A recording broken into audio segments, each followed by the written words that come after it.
cette vidéo de divertissement à caractère instructif. Alors oui, c'est possible, je vais vous expliquer, vous inquiétez pas. Je vais vous faire un aperçu des 3 objets que je vous présente et par la suite je vous explique le concept. C'est bon pour vous? De toute façon, vous n'avez pas le choix. C'est parti. Dans un premier temps, Charizard, une des cartes Pokémon les plus emblématiques de sa génération. Par la suite, la paire de sneakers Dior Air Jordan 1. Et pour finir, le ballon de basket, je dirais le plus dispendieux probablement. Place maintenant au concept. Je vais donc vous présenter 3 histoires d'objets totalement hasardeuses. Pas totalement non plus. Ils risquent d'être vieux, de coûter cher ou non, comme se présentait précédemment. Et ça, au final, c'est à vous de le découvrir, je m'explique. C'est-à-dire que je vais vous présenter l'un de ces multiples objets et vous allez devoir vous imaginer sa valeur dans votre tête. Vous pouvez aussi bien évidemment l'écrire sur une feuille, mais entre nous, vous allez probablement avoir la flemme. Donc, sortez-vous les doigts du cul. Qu'est-ce que vous voulez que je vous dise? Vous voulez qu'on se batte? Ben, on va pas se battre parce qu'il y a une caméra là, donc on peut pas. Voilà, et si je commence à frapper la caméra, ben, elle va tomber. La petite particularité de ce concept, c'est que je vais pas juste vous demander sa valeur, sinon c'est trop facile. Et je vais aussi vous raconter son histoire pour que vous puissiez imaginer sa valeur dans votre tête et me donner une réponse un petit peu plus approximative. Vous voyez?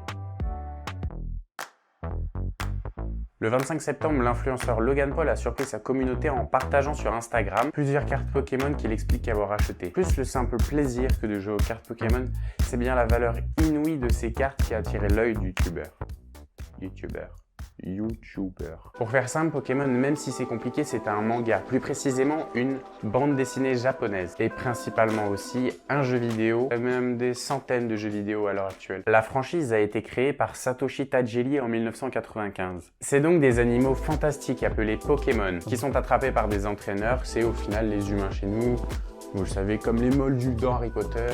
Voilà, on donne un petit nom aux humains, bref. Ils doivent les capturer et s'entraîner pour s'affronter avec d'autres entraîneurs par la suite. Le premier jeu vidéo Pokémon vert, rouge et bleu est sorti au Japon le 27 février 1996 et en Europe le 5 octobre 1999. Je suis obligé de préciser un petit peu, il y a peut-être des gens qui connaissent pas du tout Pokémon. On va pas faire un débat, on s'en fout, clairement. Moi je vais m'intéresser à une carte en particulier. Et c'est donc Dracofeu, appelé Charizard en japonais. Cette carte date de 1999, cela veut dire qu'elle a totalement mon âge. Est-ce qu'on s'en fout? Ouais, probablement. C'est un éditeur de jeux américain Wizard of the Coast qui est à l'origine du jeu de cartes à collectionner, au début des années 1990. C'est donc en 1997 que Wizard of the Coast a racheté l'entreprise TSR, une entreprise de jeux vidéo créée en 1973. 1973, qui est la première entreprise à avoir créé Donjons et Dragons, le premier jeu de rôle. Moi je dis ça, je dis rien. Bête de jeu. J'y ai pas joué du tout. En même temps, j'étais pas né, frère. Hein? C'est tout. Le Dracofeu est donc un Pokémon de type feu et vol de la première génération. C'est clairement le saint graal de la carte Pokémon. C'est une carte emblématique, mon pote. Au final, à votre avis, pourquoi cette carte est si précieuse? Eh ben, c'est tout simplement parce que c'est la toute première édition anglaise. Et une toute première édition, cela veut donc dire une disponibilité limitée, plus que toute autre carte Dracofeu. Alors voilà les quelques détails. Maintenant, tu te poses, tu prends quelques secondes, tu prends un café, ou carnaval, si tu préfères, et tu t'imagines un petit prix dans ta tête. Et j'y reviens par la suite. Mais moi, je passe au deuxième objet.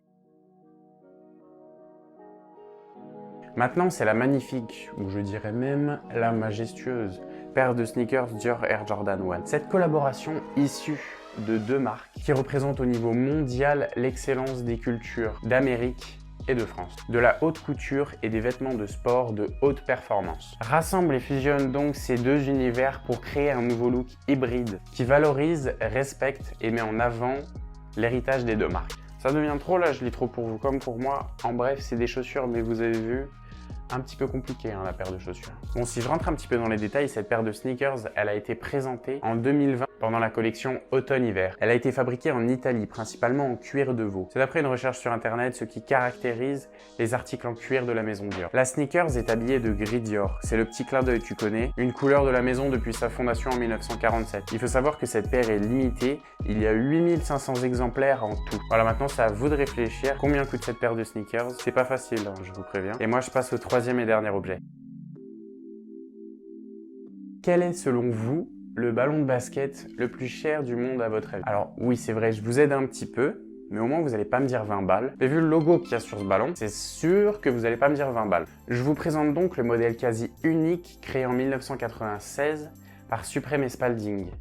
le ballon rouge et blanc. Le vendeur dit avoir créé 70 exemplaires. Vous imaginez bien que tous ces ballons sont détenus par des collectionneurs privés. Il y a une petite histoire comme quoi Tony Parker aurait déboursé près de pour en avoir un. Je voudrais parler avec vous de Supreme. Pourquoi cette marque a pris une ampleur si considérable? Cela vous guidera peut-être probablement plus facilement sur une idée du prix. C'est donc une marque de streetwear et d'accessoires de mode fondée à New York en 1994 par James Jebbia au coin de Lafayette Street et Prince Street. Au début, c'est principalement des jeunes skateurs et des artistes new-yorkais qui sont concernés. La marque Supreme a décollé très vite avec ses multiples partenariats. Vous imaginez bien que faire une collaboration avec Louis Vuitton, c'est plutôt une bonne publicité. Ça a tout simplement permis à Supreme de s'affirmer et de se considérer comme une marque de streetwear haut de gamme. Par la suite, il y a eu une multitude de partenariats comme Nike, The North Face, Lacoste, Honda, Timberland. Vous savez aussi maintenant qu'il y a des magasins Supreme à Londres, Paris, Los Angeles, Tokyo, Nagoya, Brooklyn et depuis pas longtemps même San Francisco. Maintenant, Supreme n'est plus comme au début, que pour les skateurs, mais aussi pour le hip-hop et le punk rock. À la différence d'une marque classique qui en sortant une nouvelle collection publie tout à la fois, Supreme reste plus discret, vous voyez, c'est comme ça que la marque marche.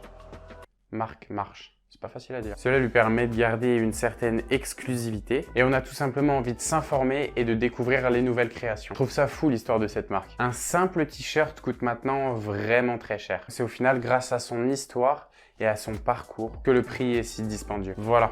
Je vous ai présenté les 3 objets, maintenant place au résultat. À votre avis, combien a coûté la carte Charizard achetée par Logan Paul? Eh bien, accrochez-vous bien, Logan Paul a déboursé 200 000 $ pour pouvoir se l'acheter. Mais la différence de n'importe quel objet que vous pourriez acheter, c'est que cette carte, au final, au fil du temps, elle va jamais cesser de prendre de la valeur. C'est une manière un petit peu inhabituelle d'investir son argent, vous voyez? Pour la paire de sneakers, le montant est donc fixé à 2200 $, soit 1900 € en juillet 2020. Mais au final, les 2 premières ventes, elles sont bouclées à 4600 € et 7500 €. Donc déjà, ça augmente. Et par la suite, il y a des vendeurs qui ont fixé des prix à plusieurs dizaines de milliers de dollars. Dizaines, j'ai dit. Dizaines de milliers de dollars. Jusqu'à atteindre, accrochez-vous bien, certaines tailles à plusieurs millions de dollars pour une paire de sneakers. Mais vous avez vu l'engouement de cette paire de chaussures et on parle quand même de Dior et de Air Jordan. Et en plus de ça, une paire limitée. 8500 exemplaires dans le monde entier. Pour le ballon de basket, Tony Parker a proposé donc 100 000 $. 100 000 $? C'est pas celui-là, hein. Et ça fait cher un peu pour un ballon de basket, non, vous trouvez pas? Et voilà, c'est la fin de cette première vidéo. J'espère qu'elle vous a plu. Hâte de vous proposer de nouveaux objets insolites, très chers ou non, je sais pas, on verra bien. Je vous laisse vous abonner, partager la vidéo, mettez un pouce bleu, ça fait toujours plaisir, c'est pour le soutien. Moi je vous dis, on se retrouve sur une nouvelle vidéo. Je vous laisse avec ça. Bye.